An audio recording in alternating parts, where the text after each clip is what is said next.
Olá, pessoal, tudo bem? Meu nome é Thiago, Proxação dos Sócios aqui da Capitalista, que é uma empresa de análise, recomendações de investimentos e como é tradicional aos domingos. Vamos fazer mais um ações para ficar de olho essa semana, onde nós trazemos os principais destaques dos últimos dias e também aquelas ações que podem ter uma movimentação diferenciada nos próximos. Lembro que eu trago sempre informações de mercado e também do nosso setor de análise. Vindo direto aqui para os destaques da economia brasileira e mundial, nós tivemos aqui no Brasil a divulgação do IPCA 15, que é a prévia da inflação oficial, que é o IPCA, e como a gente já vinha adiantando, né, veio baixo, subiu só 0,13 em julho na comparação mensal com junho, foi a menor variação dos últimos 2 anos, né? Isso bastante influenciado por essa questão, né, dessas mudanças que nós tivemos no ICM, baixou gasolina, baixou combustíveis, baixou energia.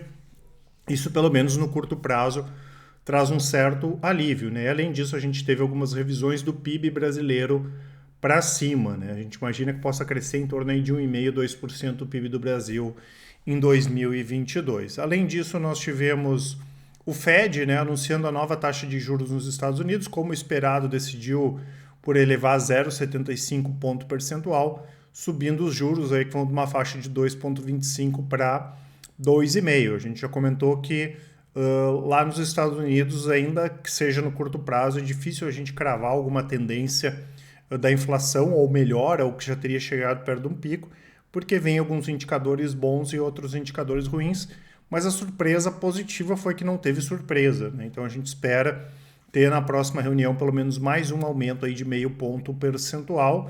Além disso, o PIB americano caiu 0,9% no segundo trimestre em termos anualizados, e com isso os Estados Unidos entrou em recessão técnica, né? Isso a gente já vinha comentando também, que a gente poderia ver alguma piora da economia americana, mesmo que boa parte das empresas aí que a gente acompanha continuem performando bem lá nos Estados Unidos, e basicamente por dois motivos. Primeiro, que a gente tem uma base de comparação mais elevada, né, principalmente comparando com o ano passado, né? Os Estados Unidos já tinham voltado antes ao normal, vamos dizer assim, depois da pandemia, quando a gente compara com o Brasil, por exemplo, e também tem esse efeito já de curto prazo aí dessas elevações feitas nos últimos meses do Fed, né? E como a gente comentou também, caso a economia americana tenha alguns indicadores de menor crescimento ou de crescer muito pouco, isso pode acabar sendo positivo para o mercado, porque a preocupação hoje é muito mais focada na inflação do que necessariamente no crescimento, né? O mercado está muito mais preocupado que os juros não subam demais nos Estados Unidos, né, e até tolera um crescimento um pouco menor, que não poderia haver uma super recessão econômica, porque daí levaria tudo para o buraco, mas o que a gente entende que não é o caso, tá? Além disso, a gente tem uma expectativa que as principais empresas americanas continuem crescendo, né? A margem de lucro das maiores empresas do S&P continua crescendo esse ano e deve crescer também o ano que vem. Além disso, né, aqui no Brasil, nós tivemos o IBGE divulgando a taxa de desemprego. Como a gente já comentou algumas vezes, é elevada, tem 9,3%, mas a gente não pode esquecer que em 2021 chegou a quase 14, quase 14,5%. Então tem uma tendência baixista para a taxa de desemprego aqui no Brasil. Essa semana agora o principal indicador a ser divulgado é o payroll nos Estados Unidos, que é de criação de empregos, que é divulgado tradicionalmente na sexta-feira, e na quarta-feira o Banco Central aqui no Brasil define, né, a nova taxa de juros. A gente espera que mais um aumento, talvez esse seja o último aumento, elevando a Selic para 13,75%. E além disso, né, as principais empresas americanas já divulgaram resultados, mas ainda tem várias empresas brasileiras para divulgar resultados. Segunda-feira tem TIM, Movida, Marco Polo. Terça-feira tem Engie, Cielo, Copasa, JSL. Quarta-feira 3R, Gerdau, PetroRio, Ultrapar, Quero. Na quinta-feira Embraer, Porto Seguro, Sanepar, AS Brasil, Bradesco, Lojas Renner Fleury, Grendene e Tupi. Sexta-feira Celesc, né? São as principais empresas aí que vão divulgar resultados. Na última semana o Ibovespa subiu 4,29, no ano caiu 1,58 o S&P em reais, caiu 1,82, ele subiu em dólares, mas em função da queda do dólar caiu em reais. No ano cai 20%, o dólar teve uma forte baixa na última semana, 6%, no ano cai 12%, e FIX voltou a subir 0,75, no ano sobe 0,73, e o Bitcoin caiu 1,28, no ano aí tem uma baixa de 54%. Né? E aí quando a gente vai aqui para a parte gráfica de médio prazo e curto prazo, aqui tem o gráfico do IVVB, que é o S&P em reais, né? Ele está numa tendência altista, fez o rompimento aqui do canal de baixa, segue em tendência de alta, né? Já o dólar perdeu a tendência de alta de curto prazo, né? Ele rompeu com força essa região aqui dos 5,30, 5,40, que era muito forte, mas não conseguiu se sustentar, fez o que a gente chama de falso rompimento. Então, no curto prazo, o dólar está em tendência de baixa e no médio prazo está sem tendência, né? Lateralizou aqui quando está praticamente na mesma cotação aqui de fevereiro desse ano. E o Ibovespa, né, no médio prazo, ele segue em tendência de baixa, ele está dentro desse canal de baixa aqui de médio prazo. No curto prazo, ele está fazendo um repique altista e caso ele rompa esse canal aqui de curto prazo, ele pode, quem sabe, se aproximar lá na casa dos 113 até os 116 mil pontos. Então, no curto prazo, repique, né, tendência de alta do Ibovespa, mesmo que no médio prazo o Ibovespa ainda esteja em tendência de baixa. Vou deixar para vocês aqui, né, pessoal, o nosso cupom. Somos 16K, né, em função aí dos 16 mil clientes que a Capitalizo alcançou esse mês, no mês passado, na verdade. Quer dizer, nós ainda estamos em julho, né, esse mês, dá até 30% de desconto na nossa assinatura completa, né? Lembrando que nós temos várias estratégias de médio e curto prazo, swing trade, rastreador, long short. Para ver os resultados, as informações aqui na descrição, é só clicar no link. Aí vocês vão ter as estratégias de maneira específica, ali explicando cada uma delas e colocando os resultados. Lembrando que essas estratégias de médio e curto prazo, com 10 minutos por dia, o investidor consegue acompanhar, né? O swing trade e o rastreador são as mais tradicionais. O swing trade são operações mais curtas, de 2 a 10 dias, e o rastreador são as operações mais longas aí, de 3 a 6 meses. Informações aqui na descrição. Trazendo os destaques de alta e de baixa do último mês, aqui o mês de julho. Oi caiu 16%, né? Se ventilou alguma possibilidade dos negócios da parte imóvel, né, que foi comprada por TIM, Claro e Vivo, serem desfeitos, né, em função daquele rolo que está dando 5G. A gente vai monitorar isso de perto, né, mas seria terrível se acontecesse isso para a Oi. Caiu 16% no mês, Qualicorp 11,6%, e as empresas aqui ligadas ao minério, que caiu, né, também em baixa, né? Bradespar quase 11%, CSN Mineração 9,3% e a Vale, que caiu 8,89%. A Vale divulgou resultados que operacionalmente não foram muito bons, né? O lucro teve uma queda de 18% em relação ao mesmo período de 2021, com uma produção menor, chegou a 6,2 bilhões de dólares. Também a Vale anunciou um bom pagamento de dividendos, R$ 3,57. Depois ali a gente mostra as datas, tá? A Estapar foi o principal destaque de alta do último mês, subiu quase 91%, tinha divulgado uma boa prévia operacional e teve também, claro, todo esse movimento aí de especulação em cima das ações. Kepler Weber divulgou um resultado muito forte, o lucro líquido de 60 milhões no segundo trimestre desse ano, uma alta de 410% em relação ao mesmo período do ano passado, bastante influenciada não só pelo aumento de vendas, mas como também de preços, né? Kepler foi uma das empresas que conseguiu repassar preços. Porto Belo, que vinha caindo forte aí nos últimos meses, 35%. Mercado Livre subiu 27,71%, apesar de ser uma empresa internacional, tem mais de 50% da receita aqui no Brasil. E na última semana eles anunciaram, né, que a sua fintech, o Mercado Pago, passa a se apresentar oficialmente como um banco digital. Começa com uma carteira de crédito de 7,4 bilhões de dólares, lembrando que só no último mês o Goldman Sachs já liberou mais de 233 milhões de dólares para concessão de crédito na América Latina e tem aí 36 milhões de usuários ativos do Mercado Livre, o Mercado Pago, né, acaba se beneficiando disso. E o grupo Mateus, né, que anunciou a abertura de mais 2 novas lojas no Nordeste, uma em Aracaju e outra em Crateús, no total já são 222 unidades, subiu quase 27% aí no mês de julho, né? Aqui são os destaques de pagamento de dividendos. ficando ex-proventos na segunda o Banco Itaú e Banestes, né, que era a Datacom foi na última sexta, Klabin dia 1º, da última Datacom, Vale dia 11, Petrobras dia 11, lembrando que a Petrobras vai pagar os dividendos em duas parcelas, dia 31/8 e dia 20/9. A Vale vai pagar no dia 1/9 para quem dormir com as ações do dia 11 para o dia 12, né? Uma segunda para terça-feira, Hermes Pardini dia 16 para o dia 17.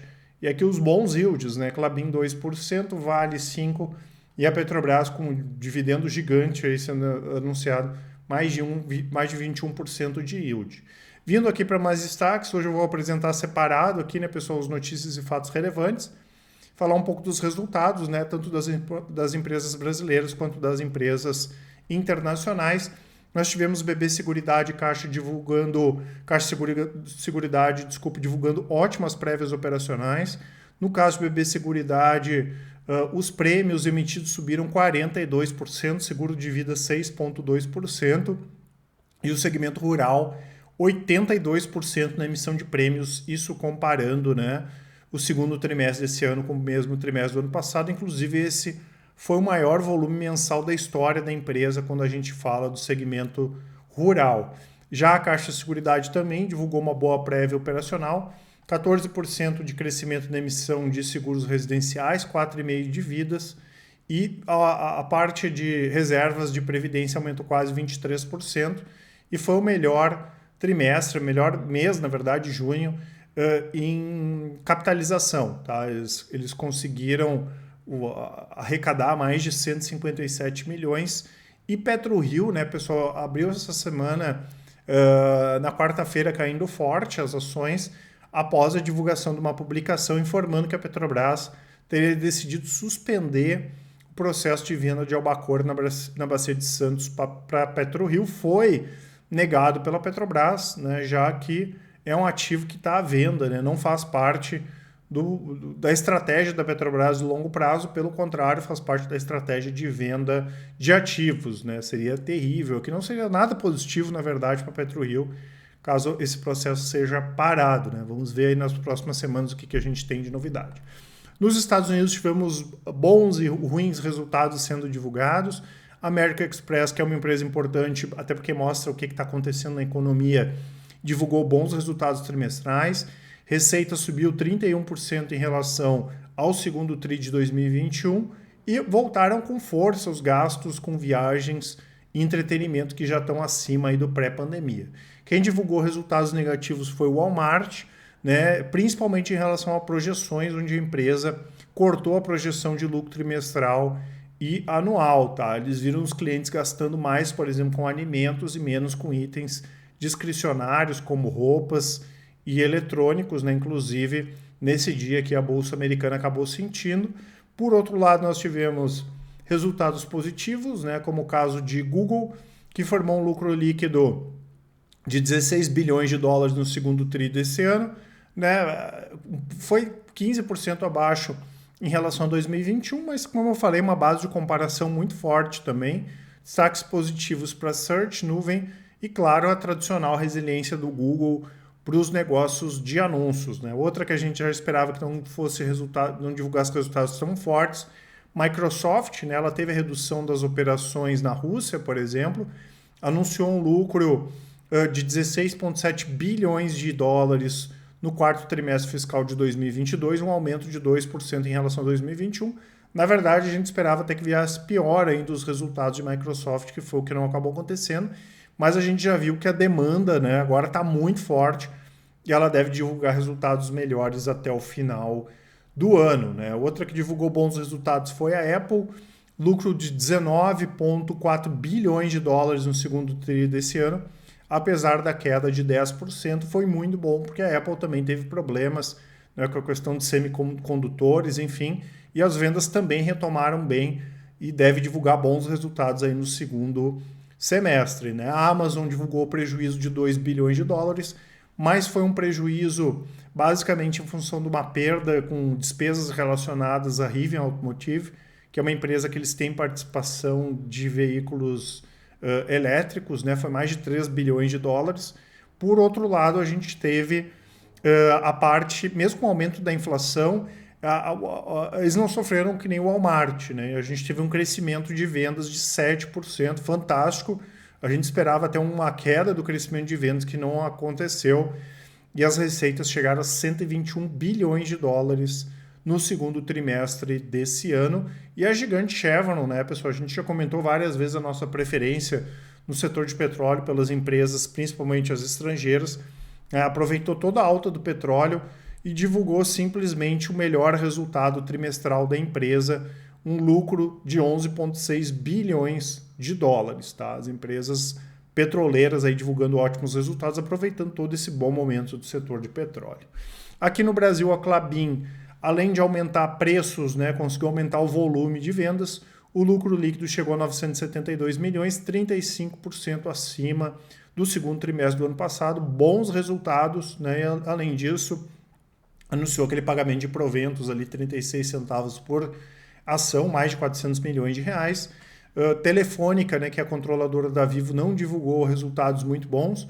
O lucro líquido caiu 44% e foi bastante prejudicado com o aumento de custos. A Telefônica, que é uma empresa boa e também é uma boa pagadora de dividendos, o Odontoprev, mais uma vez resultados sólidos, né, bastante beneficiada aí com o aumento da carteira de beneficiários e também com a sinistralidade controlada. O lucro líquido subiu quase 15%, chegando a 100 milhões, arredondando aqui 100 milhões de reais. Tá? Além disso, o Grupo Pão de Açúcar anunciou resultados mais fracos, prejuízo de 172 milhões, também bastante pressionados pelo aumento aí da inflação. Tivemos Ambev, que divulgou bons resultados, né? A receita subiu em praticamente todas as linhas de negócio, o lucro chegou a 3,08 bilhões de reais, 4% de aumento em relação a 2021, e destaque para o forte aumento de vendas nos segmentos de bebidas não alcoólicas, que só aqui no Brasil cresceu 43%. Né? O Santander também não divulgou resultados muito bons, o lucro líquido teve uma queda de 2%, e o vilão aqui do resultado do Santander foi o aumento de provisões, que também a gente já comentou que aconteceria, até porque no início da pandemia o Santander fez menos provisões e depois acabou fazendo mais provisões. Né? O Santander e o Bradesco têm uma carteira um pouco mais arriscada, arrojada, né? O Santander é muito forte, por exemplo, no financiamento de veículos, né? Então tem uma inadimplência um pouco maior e acabou afetando também isso nas provisões. Tá? Tivemos resultados aqui de Intelbras que vieram bons, mesmo com muito custo em dólar. É uma empresa que consegue repassar preços, tem um bom controle de despesas, o lucro chegou a 96 milhões de reais, com aumento de quase 14% em relação ao segundo trimestre de 2021. Vulcabras, que também divulgou resultados muito fortes, crescimento de receita, bom controle de custos, o lucro aumentou 200%, chegando a 95 milhões de reais, né, no segundo tri desse ano, em relação ao mesmo período do ano passado. Mesma coisa Irani, também aproveitou o bom momento do setor de celulose, fez aumento de receita, fez aumento de preço, conseguiu repassar custos, crescimento de 25% no lucro, que chegou a 85 milhões de reais. Os Minas também trouxe resultados mais fracos, né, como a gente já vinha comentando, porque dificilmente os Minas vai conseguir aumentar os preços como aumentou nos últimos 18 meses, e além disso é normal a gente ter uma volatilidade, né, também de menores vendas. Né? Normal, né, o setor acaba sentindo, até porque a base de comparação acaba ficando muito elevada. Ainda assim foi um lucro líquido de 1 bilhão de reais, uma queda de 77% em relação ao segundo tri do ano passado. Multiplan, né, divulgou resultados muito bons. O setor de shopping centers, a gente já comentou algumas vezes que está bem barato. Né? O lucro chegou a 172 milhões de reais, um valor 84% acima ao registrado no segundo tri do ano passado. As receitas subiram 58% e destaques positivos aqui para vendas em mesmas lojas e aluguéis em mesmas lojas, que subiram 58% e 46% respectivamente. Né? A gente gosta bastante, inclusive eu vou deixar para vocês aqui também no relatório de performance as nossas carteiras de longo prazo, fundos de ações, renda fixa, diversificadas, FIIs e REITs, internacional, e tem as carteiras de ações também, incluindo aqui a nossa carteira Micro e Small Caps, que tem posição nesse setor de shopping. A carteira performa muito bem aqui desde 2017, de julho, mais de 400% contra 60% do Ibovespa, em 12 meses 8 contra menos 13%, e esse ano 3% ali contra menos 1,6%, e no longo prazo, né, ganha do Small, ganha do Ibovespa, aqui um belo desempenho da nossa carteira de micro e Small Caps, como eu falei, as informações todas aqui na descrição. Vamos divulgou bons resultados também, né? Nós tivemos um forte aumento da receita, um forte aumento das vendas no trimestre. O lucro chegou a 142 milhões, recorde também, né? E cresceu 42% em relação ao mesmo período de 2021. A Petrobras, né, pessoal, que divulgou resultados muito fortes, né? Basicamente puxada por aumento de preços de gás, aumento de preços no mercado internacional do petróleo também, e chegou a 54 bilhões de reais o lucro, um crescimento de 26,8% em relação ao mesmo período do ano passado. E a gente espera que esse ano seja o melhor ano da história aí das empresas de petróleo, tá? Se a gente contar aquelas que a gente acompanha no Brasil e no mercado internacional, com certeza, pelo menos nos últimos 15 anos, aí vai ser o melhor ano para as empresas petroleiras, e anunciou aquele gordo pagamento de dividendos de 6,73 que nós comentamos. E a Suzano, né, pessoal? A Suzano, na verdade, as empresas de celulose, né, elas são... A gente brinca que os balanços são, entre aspas, mais sujos, né? São balanços um pouco mais complicadinhos de se avaliar, porque eles têm receita em real, receita em dólar, dívida em real, muita dívida em dólar, né? Até porque a Suzano trabalha muito com venda de celulose para fora do Brasil. Eles fazem hedge, né? E isso, quando o dólar sobe ou cai, tem impactos que não tem um efeito necessariamente caixa, não quer dizer que a empresa vai perder dinheiro, mas existe o efeito contábil disso, né? Isso contabilmente complica um pouco a avaliação, né? Então, no caso aqui da Suzano, eles anunciaram que o lucro líquido caiu 98%, chegou a 182 milhões de reais, mas quase toda essa queda aqui foi impactada com essa questão de derivativos que pouco tem efeito caixa e tem efeito contábil, né? Mas operacionalmente os resultados da Suzano foram muito bons. A receita subiu 17% e chegou a 11,5 bilhões de reais no segundo trimestre desse ano em relação ao mesmo período do ano passado, né? Então não esqueçam de aproveitar a nossa promoção, como eu falei, as informações dos nossos contatos, das assinaturas todas aqui na descrição do vídeo. Vocês podem nos chamar lá no WhatsApp, mandar um e-mail, que com certeza o pessoal do atendimento vai auxiliar a todos, tá certo? Um grande abraço, ótimos investimentos, uma ótima semana a todos. Até mais!